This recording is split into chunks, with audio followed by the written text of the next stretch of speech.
आज मैं मिस्टर ढोलकिया से बात करूंगी। मर्जर की बात ऑफिशियल होने से पहले I will apply for a loan. Mr Dholakia तो पेपर वर्क साइन कर देंगे, लेकिन नया बॉस गॉड नोज। लोन क्यों? वी घर के लिए। हमारी savings are not going to be enough, और पैसों की जरूरत पड़ेगी ना। और अगर कुछ पैसे कम पड़ गए ना तो तुम अरेंज कर लेना, ओके प्लीज।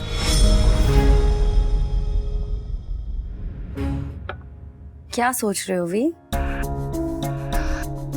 कुछ नहीं, चले? वी?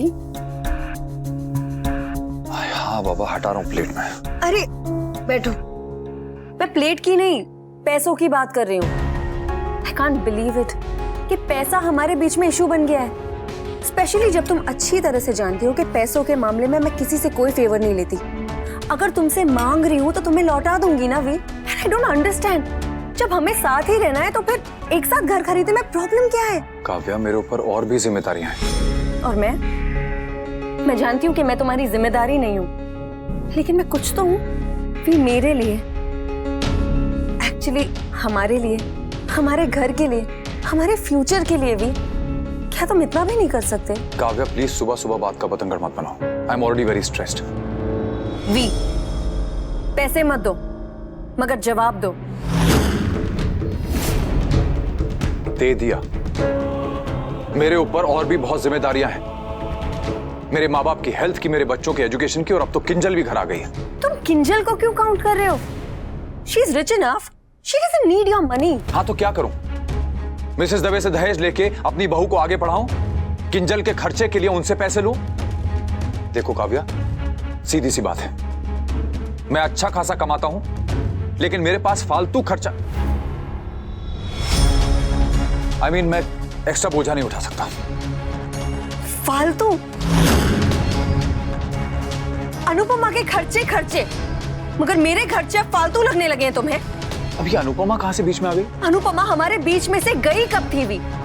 कभी माँ बाप के बहाने, कभी बच्चों के बहाने तुम उसकी मदद करते रहते हो ना। और अब अनिरुद्ध के बहाने तो तुम्हें फ्री लाइसेंस मिल गया है अपनी मनमानी करने का।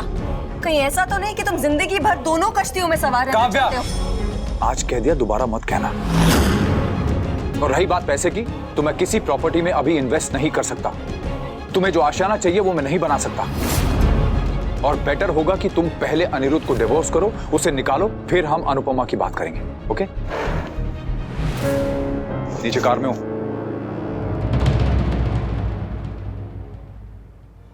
What? ढोलकिया ने मेमो मेरी जगह तुम्हें क्यों भेजा? मुझे क्या पता क्यों भेजा है? Go and ask him। आदत पड़ गई है तुम्हें मुझ पे चिल्लाने की। अभी पढ़ूं या और चिल्लाना बाकी है? हाँ जी, पढ़िए। मेरे बॉस ने आपके बॉस की बजाय जो आपको मेमो भेजा है वो पढ़ के सुनाइए।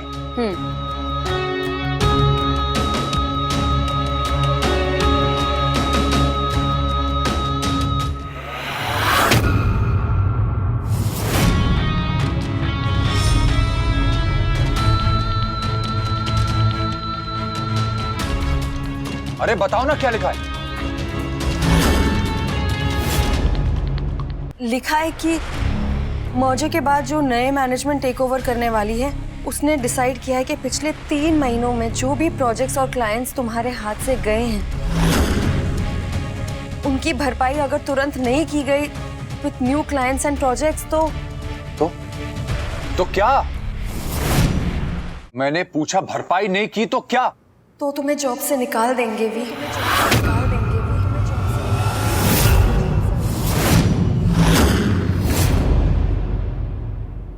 मम्मी समर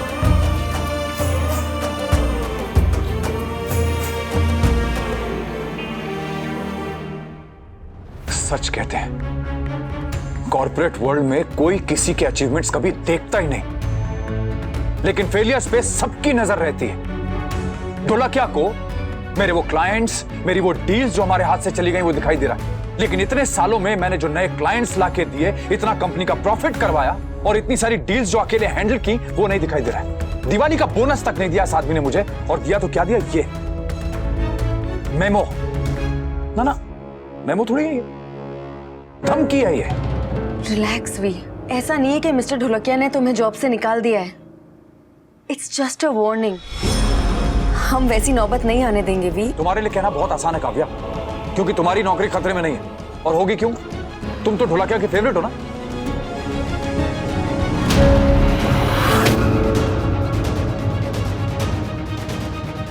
वहां अनुपमा छोटे छोटे कदम उठा के आगे बढ़ रही है और मुझे लाइफ पीछे की तरफ ढकेल रही है। सिट। आई एम श्योर अभी तक तो आप लोगों को पता चल चुका होगा कि हमारी कंपनी का मर्जर हो चुका है एंड हमारी कंपनी के नए सीईओ मिस्टर विशाल शर्मा आज से, इनफैक्ट अभी very soon he will be joining us. Kavya, मैं चाहता हूं मिस्टर विशाल शर्मा की जो भी क्वेरीज हो उसे तुम अटेंड करो and make him comfortable in the office. Sure sir.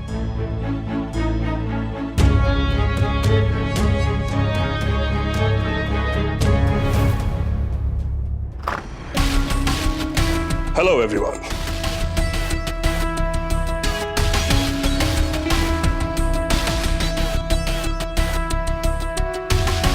Hello sir. Please come. Guys, please welcome our new CEO, Mr. Vishal Sharma. Thank you. Please be seated. Well, आप लोग मुझसे पहली बार मिल रहे हैं, लेकिन मैं ऑलरेडी आप सबके बारे में काफी कुछ जानता हूं। So, इंट्रोडक्शंस में टाइम वेस्ट करने के बजाय let's get to the point straight, because time is money. Well, before I start, यहां किसी को कुछ बोलना है या फिर पूछना है? मुझे कुछ कहना है। Yes, go ahead. My name is Vanraj Shah और मैं इस कंपनी के साथ पिछले 30 सालों से काम कर रहा हूँ। और पिछले 30 सालों में मैंने अपनी कड़ी मेहनत से इस कंपनी में बहुत सारे प्रोजेक्ट्स, बहुत डील्स और बहुत क्लाइंट्स लाके दिए। लेकिन पिछले 3 महीने में बिजनेस थोड़ा सा अप डाउन हुआ है और इस बात के लिए मुझे धमकी दे दी गई है कि अगर मैंने 1 महीने में ये 3 महीने के लॉसेस कवर नहीं किए तो मेरी नौकरी खतरे में है। I think that's a little unreasonable. Yes, I agree with you. ये डेडलाइन काफी अनरीजनेबल है, but only for people like you, जो शायद बहुत टाइम से काम करते करते थक चुके हैं। आपकी जगह कोई नया एम्प्लॉय होता ना तो ये बात नहीं कहता। इनफैक्ट वो इसे चैलेंज की तरह लेता और अपने आप को प्रूव करने की कोशिश करता। मिस्टर शाह, बिजनेस का एक सिंपल सा उसूल है, हमने पास्ट में क्या अचीव किया है, क्या कमाल किए हैं, डज नॉट मैटर। हम आज क्या कर रहे हैं और क्या कर सकते हैं वो मैटर करता है। इसलिए आई रियली डोंट केयर कि 30 साल में आपने क्या अचीव किया। मैं सिर्फ ये जानना चाहता हूं कि आप अब आपको कमाल कर सकते हैं या नहीं। कर सकते हैं तो ठीक है, वरना आप अभी बता दीजिए, बिकॉज मैं नहीं चाहता कि हम आपका या आप हमारा टाइम वेस्ट करें। Time is money, you know.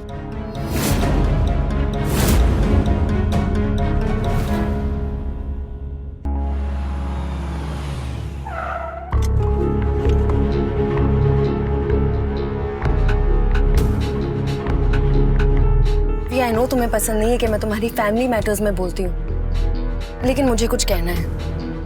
I think तुम्हें बा को बता देना चाहिए कि तुम तोशु की शादी पे खर्चा नहीं कर पाओगे। What? मैं अपने बेटे की शादी पे खर्चा नहीं कर पाऊंगा? थिंक प्रैक्टिकली वी, तुम्हें सिर्फ 1 महीने का नोटिस मिला है, तो सेविंग्स बचा के चलना होगा ना। अगर तुम्हारी जॉब चली गई तो दूसरी मिल जाएगी। वनराज शाह का इस फील्ड में बहुत रेपुटेशन है, नाम है, इज्जत है। चुटकी बजाते ही मुझे दूसरी नौकरी मिल जाएगी। और वो शर्मा ने अगर मुझे नौकरी से निकाला ना तो इसमें उसका नुकसान है, मेरा नहीं। कॉन्फिडेंस और ओवर कॉन्फिडेंस में एक बहुत थिन लाइन होती है वी, जो तुम अक्सर क्रॉस कर जाते हो।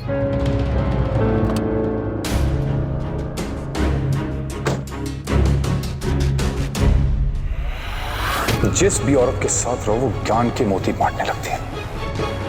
यहाँ ये और वहां वो राखी दवे और अनुपमा को झेलना पड़ेगा।